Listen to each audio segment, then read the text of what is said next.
కొరకు ఆశ్రయంలో దుర్గంలో ఉన్నాడు. ఆపత్కాలంలో ఆయన నమ్ముకునదగిన సహాయకుడు. కావున భూమి మార్పు నొందినను, నడి సముద్రంలో పర్వతంలో మునిగినను, వాటి జలములు పోషించుచు నొక్కి కట్టినను, ఆ పొంగునకు పర్వతంలో కదిలినను మనము భయపడము. విశ్వాసం ఉండాలా, ఖచ్చితంగా దేవుని కార్యం చేస్తాడు అని దేవుని స్తుతించాలి. అదేగా మీరు మాట్లాడి పంపించినందుకు వందనాలు అని చేయండి. ఇలా అప్పుడు కార్యం జరుగుతుంది. పంపించినందుకు వందనాలు కనుకరించండి. ఈ నామంతో రక్తంతో విషయంలో అద్భుత కార్యం మీరు చేసిన విశ్వశక్తి నుంచి ఆత్మల సమూహం నుంచి చెర నుంచి మీరు విడిపించమని ప్రార్థిస్తారు. దేవా, చెర నుంచి విడుదల ఇస్తున్నారు మీకు నాకు తెలుసు. దేవా, మీ జ్ఞానాత్మకం ధైర్యపడ్డారు. లక్ష్మిని కనికరించండి, ధైర్యపరచండి. దేవా, ఆమె నా ప్రభా నెమ్మది కలుగు చేశాను. మంచి నిధులు కూడా మీరు అంటే ఆమె భక్తులతో మీరు మాట్లాడితే మేమైతే నమ్ముతున్నాం. ఏదో ఒక రోజు ఆమె భర్త ఖచ్చితంగా ఆమె యొక్క మంచితనాన్ని తెలుసుకొని తిరిగి మీరు పంపిస్తుంది కూడా తెలిసిన అభివృద్ధి అది కూడా లైఫర్చం వేసినామని ప్రార్థిస్తున్నాం. ఆమె ఇట్లా అన్నంత లైటింగ్ రావడం అట్లా ఉంటాయి. ఇప్పుడు చూస్తుందా ఒక నా ప్రాణమా యెహోవాను సందర్శించుము. యెహోవా నా దేవా, నీవు అధిక ఘనత వహించిన వాడవు. నీవు మహాత్మ్యము ప్రభావమును ధరించి ఉన్నావు. వర్షము వలె వెలుగును నీవు కప్పుకొని ఉన్నావు. పేరము పరచినట్లు ఆకాశ విశాలమును నీవు పరచి ఉన్నావు. అంటే దీని అర్థం దేవుడు మహాత్మ్యం గలవాడు, ప్రభావం గలవాడు. ఇంత మహాత్మ్యం గల దేవుని, ప్రభావం గల దేవుని మనం స్తుతిస్తూ మన ప్రాణాలతో చెప్పాలి. ఇంత చేసిన దేవుడు మన జీవితంలో ఎందుకు అద్భుతాలు చేయడు అనేది మనమే చెప్పుకోవాలి. దేవుని అన్ని చేసిన దేవుడు, ప్రభావం గల దేవుడు, మహాత్మ్యం చేయగల దేవుడు. నా ప్రాణము నా జీవితంలో కూడా నెమ్మది మీదిస్తాను. అందుకే నా ప్రాణమే యెహోవాను సన్నిధించు, నా హృదయం సమస్తం ఆయన పరిశుద్ధ నామమును సన్నిధించును అని మళ్ళీ 42 నా ప్రాణమాన్ని వేరు ముగిద్దాం. దేవుని నిరీక్షించు. గమనండి నువ్వు ఇది మనం ఎప్పుడు ఏ టెన్షన్స్ ఉండకుండా ప్రాణంతో మనమే చెప్పుకోవాలి. దేవుడు ఇన్ని చేసిన దేవుడు మన జీవితంతో ఆయన మాట్లాడతాడు, మన జీవితాన్ని సెట్ చేస్తాడు. ఎందుకంటే ఈ గడ్డి పువ్వులనే అంత వికసింప చేసి అవి అడగవు కదా. పక్షులు, ఆకాశ పక్షులు అడగవు, మాకు తిండి కావాలి కావాలి ఇస్తాం పోయావు. కానీ వాటికి అనుగ్రహారం ఇస్తున్నాడు. నాకు కూడా ఇస్తా దేవా, నన్ను పుట్టించిన దేవుడు నువ్వే, మా తండ్రి కంటే నువ్వే నాకు నిజమైన తండ్రివి, నిజులకు తండ్రివి, నిజమైన తండ్రివి, శాశ్వతుడైన తండ్రివి నువ్వే. కాబట్టి నువ్వే నా లైఫ్ను అని దేవునికి అప్పగిస్తే మన లైఫ్ ఖచ్చితంగా దేవుడు షేర్ చేస్తాడు.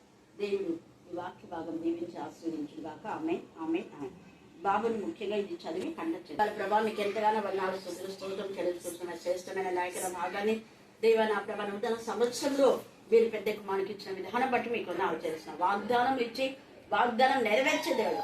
నీ మహాత్మ్యం చేత బిడ్డ నింపండి, మీ ప్రభావం చేత బిడ్డ నింపండి. దేవ ఆకాశంలో మా ప్రభా విశాలపరిచిన దేవుడు, వెలుగును వస్త్రంగా ధరించిన దేవుడు. ఈ సమయమందు కుమారునికి నా ప్రభా నా తల్లిదండ్రులు నూతన వస్త్రాలు తీసి ఉండవచ్చు. మీరు పరలోక తండ్రిగా రక్షణ వస్త్రాలు, స్తుతి వస్త్రాలు, మహిమ వస్త్రాలు, ధవల వస్త్రాలు, ఆనంద వస్త్రాలు, సంతోష వస్త్రాలతో మీరు నింపండి. మీ వెలుగుతో మా తల్లి కుమారుని మీరు నింపండి. బిడ్డలో ఉన్న చీకటి ఏ స్నామంలో గద్దించి పాదాలకు బంధించమని ప్రార్థిస్తున్నాను. దేవా ఈ సమయంలో కుమారుడు ఎక్కడున్నా మీరు రక్తంలో ప్రొక్కించండి, మీ హస్తంలో ఆ బిడ్డ పైన ఉంచండి. దేవా ఆ బిడ్డ అరికాలు మొదలు నన్నెత్తి వరకు ఎలాంటి శోధన పైన విజయాన్ని కలుగుతుంది. శరీరంలో ఎలాంటి బలహీనతని కొట్టివేయమని ప్రార్థిస్తున్నాను. 104వ కీర్తన 1-2 వచనాలు కంఠత చేసినప్పుడు దేవా డాక్టర్ తెలియనివంటి మర్మం మీకు తెలుసు ప్రభా. ఏ బలహీనతను కూడా వాటన్నిటిని దహింపచేయమని ప్రార్థిస్తున్నాను. అలాగనే అద్భుత రీతిగా నా ప్రభా దేవరాజును మరణం నుంచి జీవులోకి నడిపించాలి. వెంట్రుక వాసిలో అద్భుత రీతిగా సహాయం దయచేసే కారణం నీ పైన ఆధారపడిన బిడ్డలు ఎప్పుడు ఎన్నడూ చేయి విడువరు ప్రభా. స్తోత్రం. ఈ కుటుంబం కోసం కరుణాపీఠంలో అనేక మంది బిడ్డలు చేస్తున్న ప్రార్థన జ్ఞాపకార్థంగా ఉంటున్నందుకు స్తోత్రం. దేవా కమలను బట్టి, దేవరాజు సన్నని బట్టి నా ప్రభా ఇచ్చిన కుమారుడు పాపను బట్టి కొన్నాళ్ళు చూసి ఈ పిల్లలు మీ నామం మీ రక్తం ప్రొప్పించి దేవా నెక్స్ట్ ఇయర్లో నా తల్లి అద్భుత కార్యం జరిగించి వారి స్టడీస్లో ఫస్ట్ క్లాస్లో పాస్ అవడానికి మీకు దయచేయండి. ఇప్పుడు ఎంత పీస్ ఆఫ్ మైండ్ దయచేసారో అదే పీస్ ఆఫ్ మైండ్ మా ప్రభా నెక్స్ట్ ప్రభుత్వం మా తల్లి ఎవరు వచ్చినా వీళ్ళకి నా ప్రభా నెమ్మది కలుగ చేయలాగా ప్రతి ఉద్యోగి ప్రశాంతమైన వాతావరణం ఏర్పాటు చేయమని యేసు నామమున ప్రార్థిస్తున్నాం తండ్రి. ఆమేన్, ఆమేన్, ఆమేన్.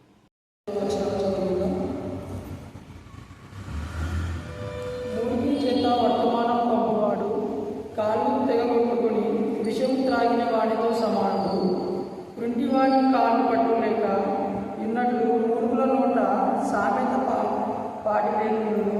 బుద్ధిహీనుని గణపరచువాడు పడిన నెలలోని రాయి కదలకుండా కొట్టువాడితో సమానుడు.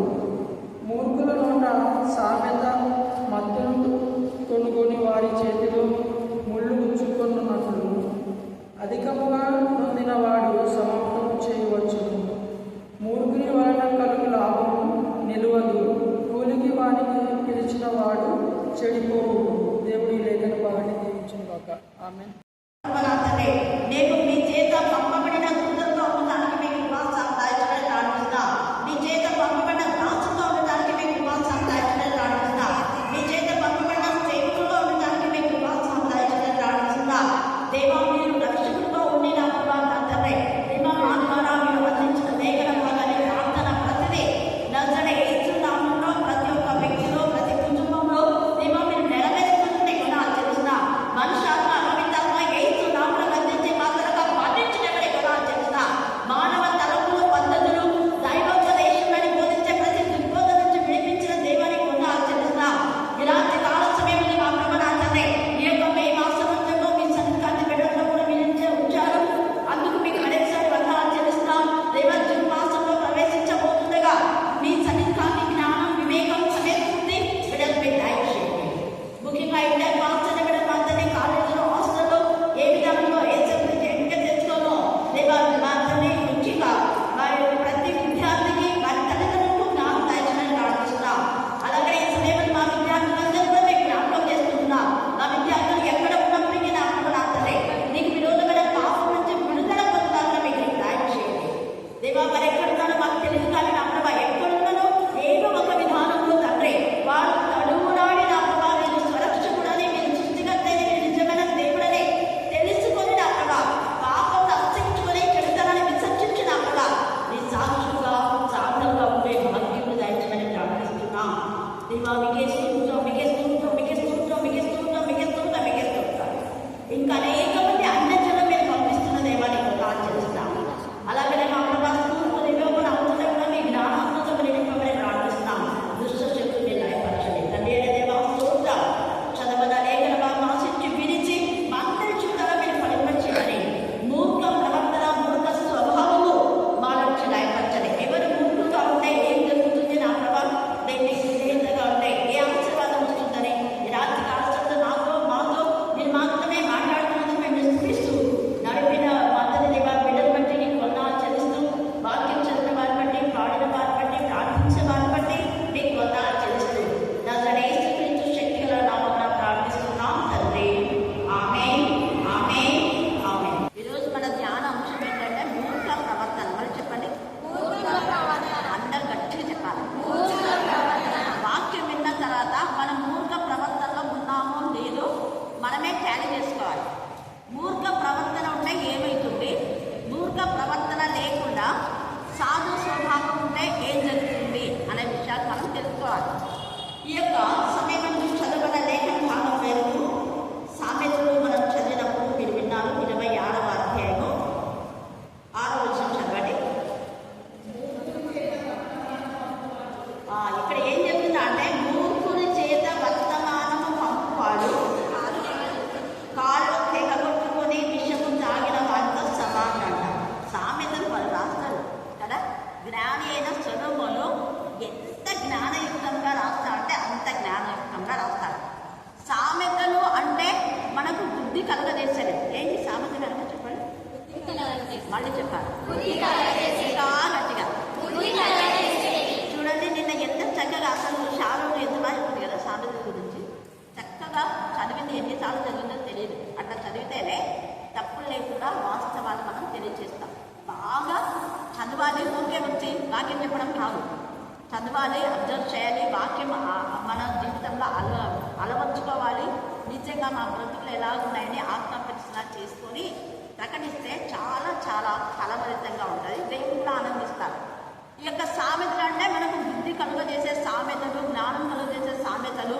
అజ్ఞానులకు జ్ఞానాన్ని ఇస్తాయి, వివేకులకు వివేకం కలుగజేస్తుంది అని ఈ యొక్క గ్రంథకర్త చెప్తూ ఉంటాడు. మరి ఇవి సామెతలైతే బుద్ధి కలుగజేసేవి. మరి బుద్ధి లేని కొన్ని ఉన్నాయి వాక్యంలో. ఏమి చెప్పండి? అదే ఇప్పుడు మూర్ఖుడు అన్నాం కదా, వ్యర్థం అంటే మనతోని వర్తమానం పంపితే అదేమవుతుంది? వ్యర్థం. ఇవన్నీ మనకు మేలు కలుగజేసేవి. మేలు కలగకుండా ఉండేవి కొన్ని ఉన్నాయి. ఇదే స్వరంలోనే రాశాడు. మరి అది ఏ గ్రంథం? గాడ్ ఇద్దరు చెప్పినారు, అక్కడలేదు. ప్రసంగి. ఇక్కడేమో బుద్ధి గల విషయాలు మనకు తెలియజేస్తున్నాడు. ప్రసంగిలోనేమో ఇలా చేస్తే వ్యర్థం వ్యర్థం వ్యర్థం వ్యర్థం వ్యర్థం అంటాడు. ఏది వ్యర్థమో తెలుసుకుంటే వ్యర్థం కాని పని మనం చేస్తాం. ఏది బుద్ధి కలుగజేస్తే మనకు తెలిస్తే బుద్ధి లేని పనులు చేయకుండా జ్ఞానంతో ఉంటాం. మూర్ఖ ప్రవర్తన ఏంటో తెలుసుకుంటే మూర్ఖగా ప్రవర్తించకుండా ఉంటాం. మూర్ఖ ప్రవర్తన ద్వారా మనకేం శిక్ష వస్తుంది అనేది కూడా మనం తెలుసుకోవాలి. ఇక్కడ మూర్ఖుని ద్వారా వర్తమానం ఎవరైనా పంపాలి అంటే, ఎవరినైనా ఎక్కడికైనా పంపాలన్నా, లేకపోతే ఏదైనా ఆలోచన చెప్పాలన్నా, ఏదైనా తీర్పు చెప్పాలన్నా మూర్ఖులు పెట్టుకోకూడదన్నా. మూర్ఖులు పెట్టుకుంటే అంతే అవును.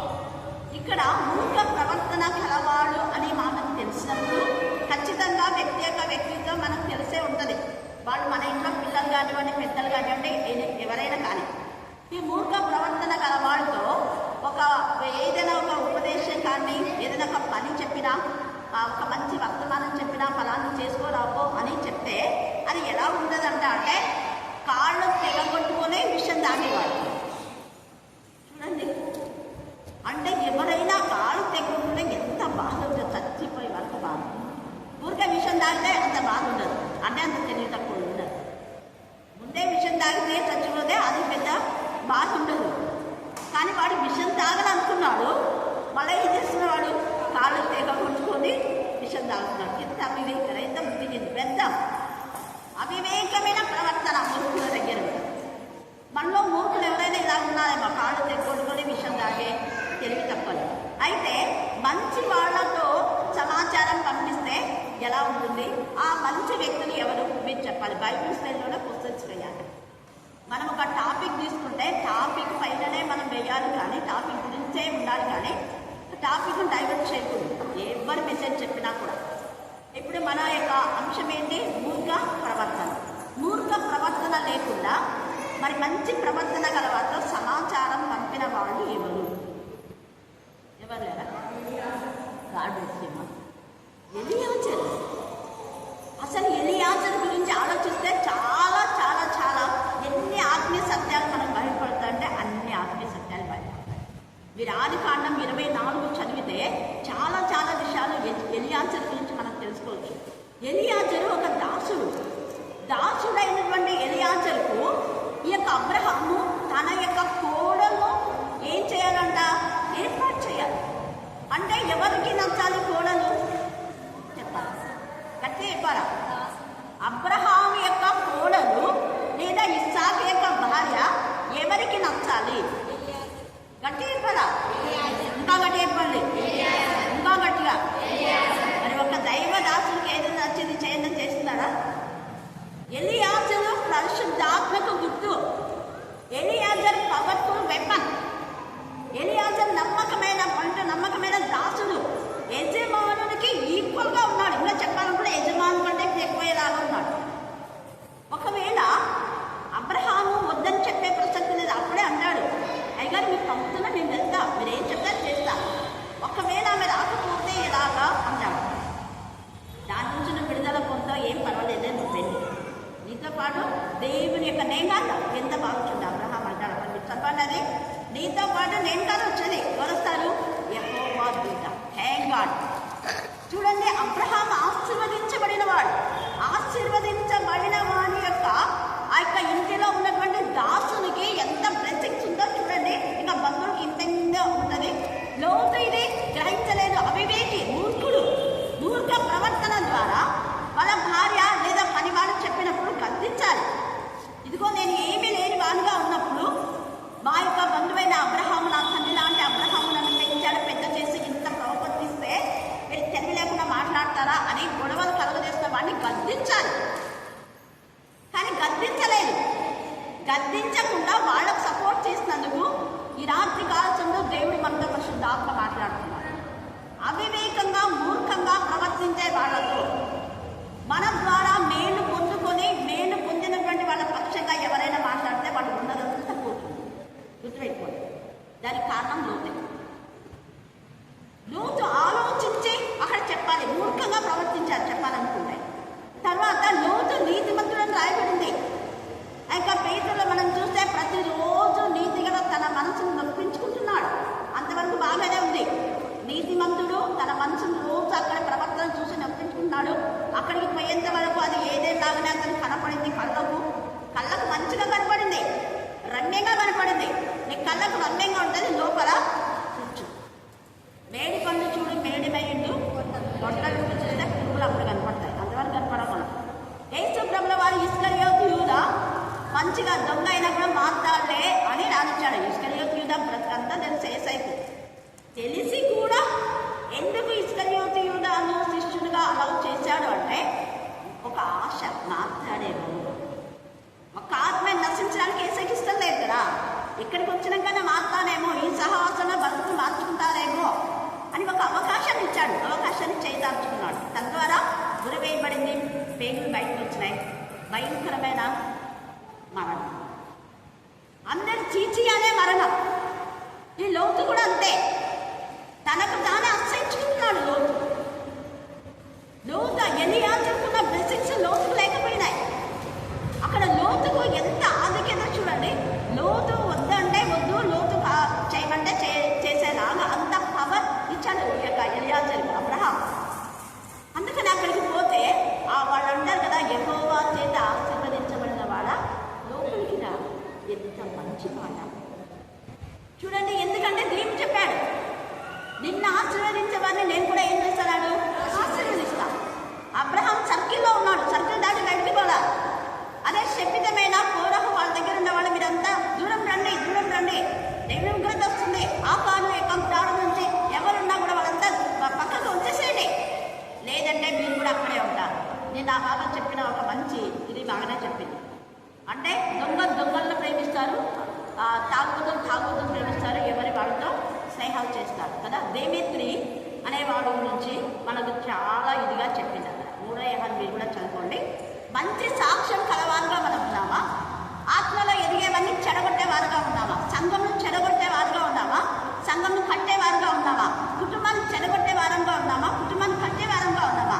లోతు కుటుంబాన్ని చెడగొట్టుకున్నాడు చెప్పాలంటే. అక్కడ అంత భయంకరమైన సిచ్యువేషన్లో కూడా లోతు తన పిల్లల పరిశుద్ధంగానే కాపాడుకున్నాడు. అక్కడ అంటాడు ఆ దూతలతో, నా ఇంట్లో 3 కుమార్తెలు ఉన్నారు, వాళ్ళు పరిశుద్ధమైన వాళ్ళు, నా కుమార్తెలు కావాలంటే తీసుకోవాలి. పరిశుద్ధంగానే ఉన్నాడు. అక్కడ భయంకరమైన సిచ్యువేషన్ ఉన్నా కుమార్తెలు పరిశుద్ధత నేర్పించాడు. భార్య కూడా ఒకవేళ పరిశుద్ధంగా ఉంది అని మనం వృద్ధి అవుతుంది. ఇంత చేసి అవివేకంగా వాళ్ళ కుటుంబం అంతా ఏమైపోయింది, దేవునికి విరోధమైనది శాపానికి పోనీ. అప్పుడైనా కూడా తప్పు క్షమించమంటూ ఒకవేళ అబ్రహాం దగ్గరికి వస్తే తప్పు క్షమించేవాడే అబ్రహాం. కానీ లోతుకు అర్థమైపోయింది. ఏమర్థమైందంటే ఆశీర్వదించబడిన ఆయనలో ఉండే అర్హత నాకు లేదు. పైగా నేను నిజంగా అక్కడ ఉండటం దేవుడు ఇష్టం లేదేమో, అందుకే దేవుడు నన్ను ఇట్లా ఈ చెడ్డ ఆలోచన చేసి ఇక్కడ తరిమేశాడు. లోతు వెళ్ళిన తర్వాతనే అబ్రహాం ఆశీర్వదించబడ్డాడు. అబ్రహాంకి అర్థమైపోయింది. లోతు పంపిన తర్వాతే లోతు అబ్రహాంతో ఉండడం పాసిబుల్ కాదు. దేవుని చిత్తము ఏది ఉండదో అది వాళ్ళని దూరం చేసేస్తారు. హల్లెలూయా, హల్లెలూయా, హల్లెలూయా. అందుకనే మనం చూస్తే లేయా కంటే రాహేల ముందు చనిపోయింది. ఈ హాగర్ కూడా అబ్రహాం నుంచి వేరు చేశాడు దేవుడు. దేవుని ప్రణాళికలు అలా ఉన్నాయి. ఎలియాజరుకి ఇదంతా తెలుసు. అందుకనే యెహోవా చేత ఆశీర్వదించబడిన అక్కడ అంటాడు, నేను కదయ్య ఆశీర్వదించబడింది నా యజమాని. ఎంత చనిపోతుంది. మనమైతే ఇంత విన్నపిస్తా, నేనేమనుకున్నావు, నా యజమాని కంటే కొంచెమే తక్కువ అని మనం ఇస్తాం. కానీ అలా అనేది ఎలియాజరు. నా యజమాని పంపాడు, నా యజమాన్ని దేవుడు దీవించాడు. దేవుడు యెహోవా వలన ఆయన ఆశీర్వాదం పొందాడు. ఆయన ఆశీర్వదించబడ్డాడు కాబట్టి నాకు కొంచెం వచ్చింది ఇక్కడ ఆశీర్వాదం. ఆ ఆశీర్వదించబడిన ఆ ఇంటిలో నేను ఉన్నందుకే నాకు వచ్చింది. ఇలా మీరు అంటున్నారు. ఆయనకు సమస్తమైన వెండి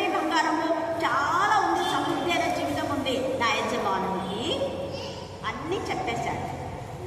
అందుకనే సమాచారం మంచి వ్యక్తితో పరిశుద్ధాత్మకుడుగా ఎలియాజరు నమ్మకంతో, విశ్వాసంతో, విధేయతతో అబ్రహాము చెప్పినట్టు చేస్తున్నాడు కాబట్టి ఆశీర్వాదానికి ఎలియాజరు పాత్రుడయ్యారు. రాత్రి కాల సమయమందు ఫరోలాగా మూర్ఖంగా ఉన్నామేమో. ఎన్నో మేలును పొందుకున్నాడు ఫరో. మేలును పొందుకొని మూర్ఖంగా ప్రవర్తించినాడు. ఆ మూర్ఖ ప్రవర్తన ఏమైందంటే ఫరో యొక్క ఒక్కరి మూర్ఖ ప్రవర్తనకు వాళ్ళ యొక్క ఆయనతో పాటు ఎవరెవరైతే ఉన్నారో అందరికీ నాశనం వచ్చింది. ఇది మైండ్లో పెట్టుకోండి, ఎప్పుడు మర్చిపోదు. మూర్ఖ ప్రవర్తన గలవారితో మీరు సహవాసం చేస్తే మూర్ఖులకు వచ్చేటటువంటి శిక్ష, మూర్ఖులకు వచ్చేటటువంటి శాపాన్ని తెచ్చుకుంటారు. జాగ్రత్త. ఎలాంటి వాళ్లతో మనం ఫెలోషిప్ చేస్తున్నాం? నిన్న కీర్తన 50 చదవగా మీరు విన్నారు. కీర్తన 50వ అధ్యాయంలో 16 నుంచి చదవండి. ఒక శ్రేష్ఠమైన మాట.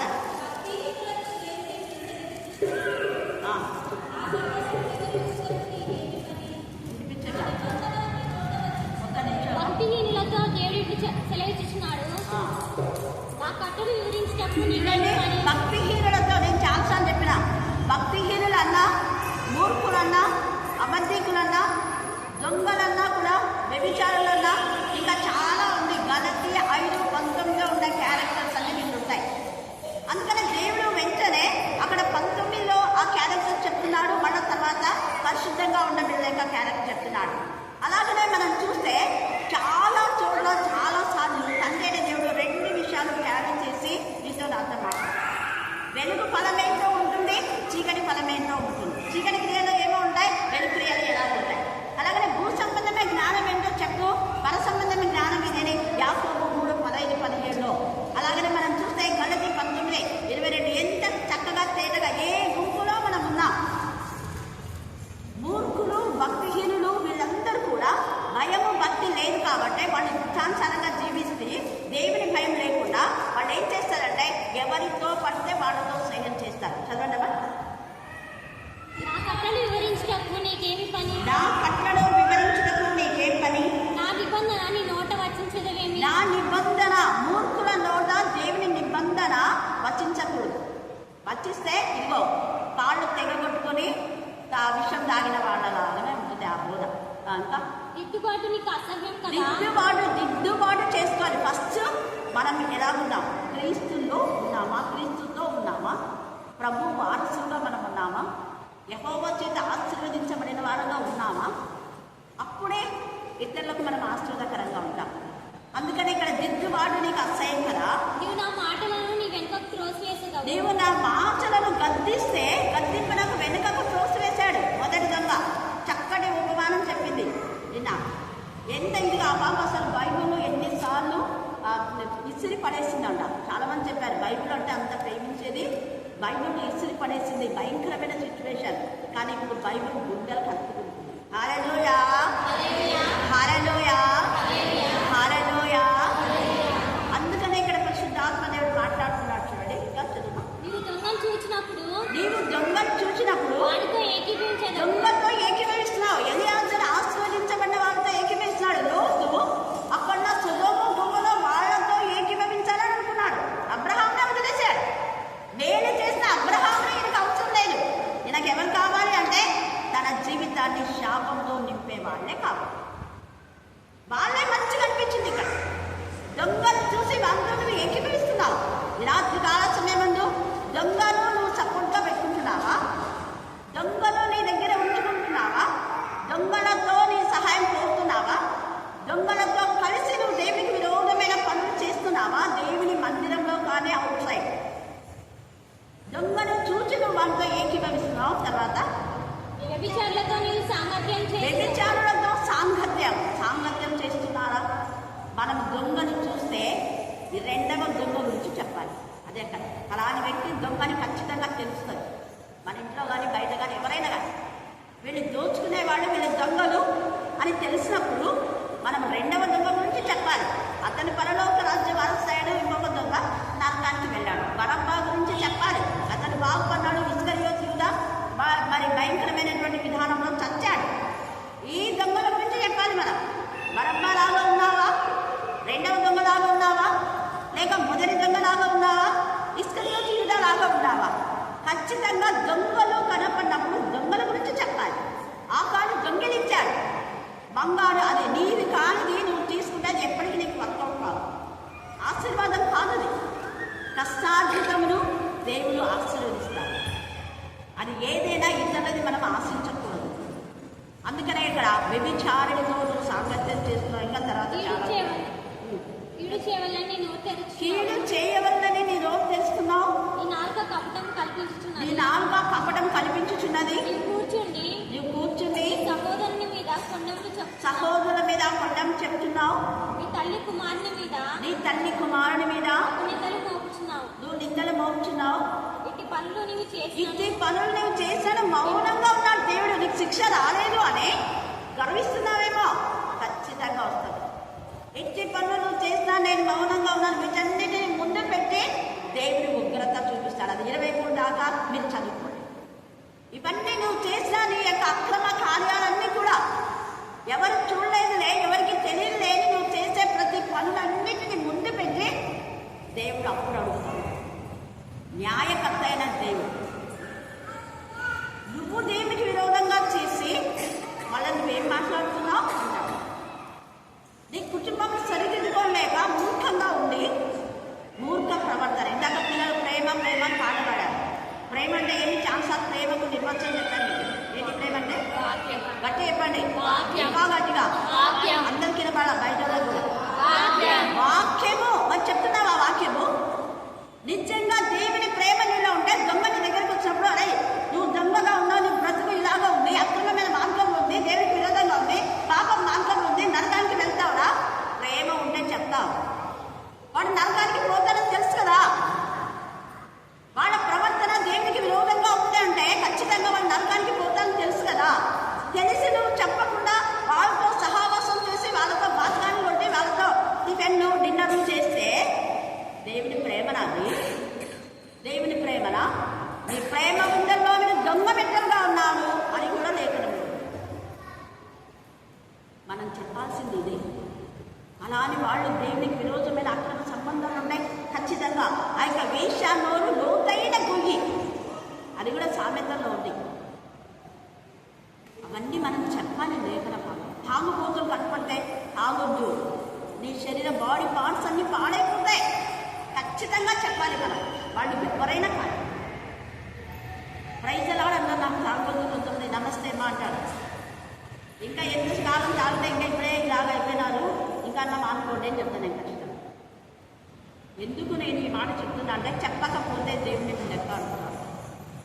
ఆ దొంగకున్న జ్ఞానం కూడా మనకు లేకపోతే షేమ్. మూర్ఖుల ప్రవర్తన ద్వారా మన జీవితాలు పాడైపోతాయి. తర్వాత అంటాడు చూడండి, కుంటి వాడిని కాళ్ళు పట్టులేక ఉండవు, మూర్ఖులను ఉన్న సామెత వాటి లేకుండా. మంచి జ్ఞానమైన సామెతలు ఎన్నోసార్లు చెప్పాడు దావీదు కూడా కొన్ని సామెతల్లాగా అన్నాడు లేక కింగ్ సౌల్తో. కానీ మూర్ఖుడు వినలేదు. తద్వారా ఏమైపోయింది, ఏ ఈటైతే దావీదు పైన విచాడో అదే ఈట ఆయనకు చావుకు వచ్చు. అదే ఈటనే తనకు తానే చంపేసుకున్నాడు. మూర్ఖుల ప్రవర్తన ఇలాగే ఉంది. చెప్పినా కూడా వినకపోతే అలాగనే. అక్షరాలను కూడా ఎన్నిసార్లు చెప్పారు నువ్వు అలా చేయొద్దని. కానీ ఆ యొక్క దేవునికి విరోధంగా ఉన్నటువంటి ఎవరుల యొక్క చెడ్డ ప్రవర్తన ఉన్న ఎవరుల మాట విని తండ్రిని చంపాలని మూర్ఖంగా వెళ్ళాడు, చచ్చాడు. మూర్ఖుల నోట సామెత ఎంత చక్కగా చెప్తున్నాడు, సాటి లేకుండా ఉంటుంది. తర్వాత బుద్ధిహీనుని గనపరుస్తున్నామా? ఎవరిని గనపరచాలా? దేవుని గనపరచేవాడిని గనపరచాలి. బుద్ధిహీనుని గనపరిస్తే అంతే, వడిసెలలోని రాయి కదలకుండా కొట్టువాడితో సమానుడు. మూర్ఖుల నోట సామెత భక్తుడి వాడి చేతిలో ముళ్ళు గుచ్చుకున్నట్టుంటును. బాగా తాగినోడికి ముళ్ళు గుచ్చితే వాడికి ఏమి పెట్టుకుంటుందా? ఏమి లేదు. తాగినప్పుడంతా బాగా తిట్టేది అది చేసి బాగా పొద్దున్న తర్వాత ఏం నిన్న అంత అలా మాట్లాడినావు, అంత నీచంగా మాట్లాడినావు, చూడు ఎక్కడెక్కడ పడినావు. అవునా అలా మాట్లాడినా, నాకు అలా వచ్చినాయి మాటలు, ఎట్లా మాట్లాడినారా నేను, నువ్వు నన్ను వింటావు కదా, నేను ఎప్పుడు అలా మాట్లాడలేదు తల్లి అని మళ్ళీ మాట్లాడుతాను. పొద్దున రాత్రంతా మాట్లాడేది, రాత్రంతా బాగా అనేది. పొద్దున లేచి నా బుజ్జుకున్నా కదా తొందరగా వంట చేయగా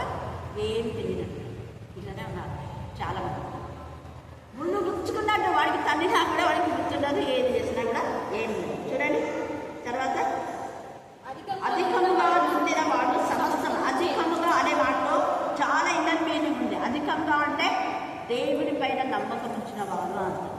అబ్రహాం సమస్తము చేయగలడు, అందుకని అధికముగా నొందినవాడు సమస్తము చేయవచ్చును. మూర్ఖుని వలన కలుగు లాభము నిల్వదు, కూలికి వారిని పిలిచిన వాడు కూడా చెడిపోతాడు. మూర్ఖంగా ఉండేవాళ్ళు ఎప్పుడు మూర్ఖంగా మాట్లాడుతూనే ఉంటారు, ఏం పని చేయరు. అటువంటి వాళ్ళని పిలుచుకుంటే నీ పని కూడా చెడిపోతుంది. అందుకని ఇక్కడ ఇర్మియా కూడా ఇదే మాట ఇక్కడ మాట్లాడారు. ఎన్నిసార్లు చెప్పినా వాళ్ళు వినలేదు. వినప్పుడు దేవుడు ఏం చేస్తాడంటే బెన్హిన్నోము లోయలోనికి పోయి అక్కడ మాట్లాడమంటున్నారు. ఎవరెవరితో మాట్లాడాలి అంటే అందరితో, ఒకరితో కాదు, కలిసి. మనం ఏదైనా పని చేస్తే అందరితో కలిసి ఒక నిర్ణయం చేయాలి. మనిష్టానుసారంగా మాకు అధికారం ఉందిలే పెత్తనాలు చేస్తే దేవుళ్ళు ఎక్కడుంటారు. సంఘంలో ఉన్న వారిని అందరితో కలిసి మనం ఏదైనా కూడా నిర్ణయం తీసుకోవాలి. ఒక్కొక్క నిర్ణయం కాదు. ఇక్కడ చేయదని చెప్తున్నాడు చూడండి. అక్కడ యాజకుల పెద్దల్లోని కొందరు పెద్దలను తీసుకుని వెళ్ళి అక్కడ పోయి మాట్లాడమంటున్నాడు. ఏమని రాజులలో కూడా 3వ వచనం, నీ విషయంలో యూదా రాజులారా, యెరూషలేము నివాసులారా, యెహోవా మాట వినుడి అంటే వాళ్ళు మూర్ఖంగా వినటం లేదు. ఎన్నిసార్లు చెప్పాడు ఇర్మియా, మూర్ఖంగా ప్రవర్తిస్తున్నాను. తర్వాత సైన్యములకు అధిపతి ఇశ్రాయేలు దేవుని యెహోవా, సైన్యములకు అధిపతి ఇశ్రాయేలు దేవుని యెహోవా ఇలా సెలవిచ్చినాడు, ఆలకించుడి. దాని సమాచారం విను వారందరికీ చెవులు గింగురు మన్నంత కీడు నేను ఈ స్థలం మీదకి రప్పింపబోతున్నాను. నేను చెప్పిన మీరు వినలేదు కదా. నేను మంచి మాట చెప్తే మీకు అర్థం కాలేదు, అవి పెడద్దాలు తీసుకున్నాను. ఇప్పుడు మీ బతుకులు ఎలాగైతే చూడండి, గింగురు మన్నంత కీడు తెలియకుండా వస్తుంది. ఎంత చక్కగా చెప్తున్నాడు, గింగురు మన్నంత కీడు. ఎందుకు అంటే నువ్వు నీ పిల్లలను ప్రభులో పెంచలేదు, ప్రభు మందిరానికి నడిపించలేదు. నీ పిల్లలు ఎక్కడున్నారు? దేవుడు అడుగుతాడు. వీళ్ళు మరి బలి పశువులుగా చేసి వాళ్ళను ఆ యొక్క అగ్నిగుండం కూడా దాటించిన వాళ్ళు ఒకటే, దేవుని మందిరంలో ఆధ్యాత్మికంగా తమ పిల్లలను పెంచని వాళ్ళు కూడా ఒకటే. మూర్ఖమైన తల్లిదండ్రుల యొక్క ప్రవర్తన. పోతాలే, పోకుండా ఏమైతుందిలే చర్చికి, అదిలే ఇదిలే. చిన్నప్పటి నుంచి దేవుని భయంలో భక్తిలో పెంచితే పిల్లలు చక్కగా దేవుని నామంలో ప్రవర్తన సరిదిద్దుకొని వాక్యాన్ని ప్రకటిస్తూ అనేకులను ప్రభులోకి నడిపిస్తారు. ఆ పాప అంత దూరం ఉంది, షారూన్ మేరీ వాళ్ళంతా night prayer, Friday night prayer ఎంత ఇదిగా వచ్చేవాళ్ళు. ఇప్పుడైతే ఆమెకు కొడుకున్నాడు, నా కొడుకే ఎక్కువలే అనుకోకుండా 10 మంది పిల్లలు పెట్టుకొని వస్తుంది. హల్లెలూయా, హల్లెలూయా, హల్లెలూయా అంటే ఆ బాధ ఏంటో మీకు అర్థమైపోయింది. ప్రభులో లేకపోతే ఎలా ఉంటామో తెలిసింది కాబట్టి వీళ్ళని ప్రభులో పెంచాలి. వీళ్ళకి ప్రభు ప్రేమను తెలియజేయాలి. తల్లిదండ్రులు తెలియచేయరు, కనీసం మనమన్న వాక్యం తెలిసిన తెలియజేద్దాము, నడిపిద్దామనే ఒక ఆశ. ఆ ఆశ చాలు. దేవుడు మిగతా దేవుడు చూసుకుంటాం. మనం చేసే పని, మనం చేతనైతే పని మనం చేయాలి. అక్కడ దొంగలు చేతనైంది, పక్కవాడితో మాట్లాడడానికి అవకాశం ఉంది, మాట్లాడాడు. తర్వాత దేవుడు చూసుకుంటాం. హల్లెలూయా, హల్లెలూయా. వీళ్ళకి ఎన్నిసార్లు చెప్పినా వినలేదు. విననందుకు మీ చెవుడు గింగురు మనలాగా కీడొస్తుంది చూడు. ఎందుకు అంటే ఈ స్థలాన్ని, పరిశుద్ధమైన స్థలాన్ని మీరు అపవిత్రం చేశారు. చెప్పులు బయట వదులుతున్నారు, మంచిదే. మరి హృదయంలో ఉన్న పాపం వదిలేస్తున్నారా? దేవుడు అడుగుతాడు. నిరాశ కాల సమయమందు మన బ్రతుకులు సరిదిద్దుకుందాం. కీడు రాలేదులే అని నువ్వు అనుకుంటే హఠాత్తుగా భయంకరమైన కీడు ఎప్పుడైనా రావచ్చు. రాకుండా ఉండాలి అంటే ప్రభు మాట విని, ప్రభు మాటకు లోబడి, ఎలియాజరు యజమానునికి లోబడినట్టుగా తండ్రి అయిన దేవునికి మనం లోబడతాం. మనం దేవుని దాసులం, దేవుని పిల్లలు, దేవుని సేవకులం. దేవుని ఆశీర్వదించబడిన తండ్రి అయిన దేవుని మనం ఆనుకొని హత్తుకొని జీవిస్తే, ఆశీర్వదించబడిన వాళ్ళతో ఉంటే, పరిశుద్ధుల సహవాసంలో ఉంటే నీ బ్రతుకు పరిశుద్ధంగా ఉంటుంది. పరిశుద్ధుల యొక్క సహవాసంలో, పరిశుద్ధుల ప్రార్థన దేవుని సన్నిధి నుండి పరిశుద్ధ రాజ్యం ఆడుచుకుంటాం. దేవుడు ఈ లేఖన భాగాన్ని దీవించి ఆశీర్వదించుగాక. ఆమేన్, ఆమేన్, ఆమేన్.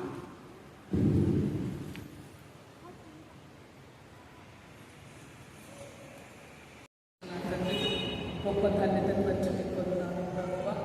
మీరు చేసిన తండ్రి ప్రతి మేలుని బట్టి మీకు లెక్కలేని వందనాలు చెల్లిస్తున్నాం. పరిశుద్ధాత్మ తండ్రిగా మీరు నాయన ఇక్కడ నాయన మాకు వినిపించిన ఆయన ప్రతి ఒక్క ఆత్మీయ మాటలు నా తండ్రి మా యవ్వనస్తులందరి జీవితాల్లో నాయన గొప్ప వెలుగు తీసుకుని రావాలి ప్రభువా. మాకును నాయన మాకును మా కుటుంబానికి నాయన మరి ఎక్కడైతే మేము నివసిస్తున్నామో అక్కడ నా తండ్రి మీ వెలుగొందే బిడ్డలుగా నాయన ఆత్మ సంబంధులుగా నాయన మేము మండుతూ నాయన ఇతరులను మన్నించే జీవితంలోకి తీసుకురావాలి నా తండ్రి. అందుకు పరిశుద్ధాత్మ తండ్రిగా మీరుండి ప్రేరేపించండి. మాలో ఉన్న లోపాలు బలహీనతలు చేతగాని స్థితి నాయన నిర్లక్ష్యము నా తండ్రి ఎవరికి ఎక్కడ ఏ విషయంలో మేము నచ్చుకున్నామో అది మేము సరి చేసుకుని నాయన అందరినీ నాయన మేము నీ ద్వారా నాయన ఏసునామంలో నచ్చే విధంగా నా తండ్రి మా ప్రవర్తన ఉండడానికి సహాయం చేయండి ప్రభువా. మరి ఇక్కడ వచ్చిన ప్రతి ఒక్క బిడ్డ వాంఛన తీర్చండి నాయన. మరి సరిచేసి నా తండ్రి అన్ని విషయాలు నా తండ్రి నిన్ను మెచ్చి నా తండ్రి నీకు ఘనత తెచ్చే బిడ్డలు మమ్మల్ని తయారు చేసుకొని నాయన ప్రక్కనే నా తండ్రి లోతుగా తీసుకెళ్తున్నారు. మేము కూడా లోతుగా వెళ్ళడానికి నా తండ్రి వాక్యానుసారంగా జీవించడానికి కన్నుగా చేయడానికి ధ్యానించడానికి సహాయం చేయండి ప్రభు. వచ్చిన ప్రతి ఒక్క బిడ్డను మీరు జ్ఞాపకం చేసుకుంటున్నారు. వారి ప్రతి అవసరతను నజరని ఏసునామములో తీరుస్తున్నందుకు మీకు వందనాలు చెల్లిస్తున్నాం ప్రభు. మాకు ఇచ్చిన నా తండ్రి ఈ గొప్ప జీవితాన్ని బట్టి రక్షణను బట్టి ముఖ్యంగా నాయన సహవాసాన్ని బట్టి మీకు లెక్కలేని వందనాలు చెల్లిస్తూ మా జీవితంలో నాయన చెప్పుకోలేనివి అద్భుతాలు మహత్కార్యాలు సూచక్రియలు చేసిన విధానం బట్టి మీకు లెక్కలేని వందనాలు చెల్లిస్తూ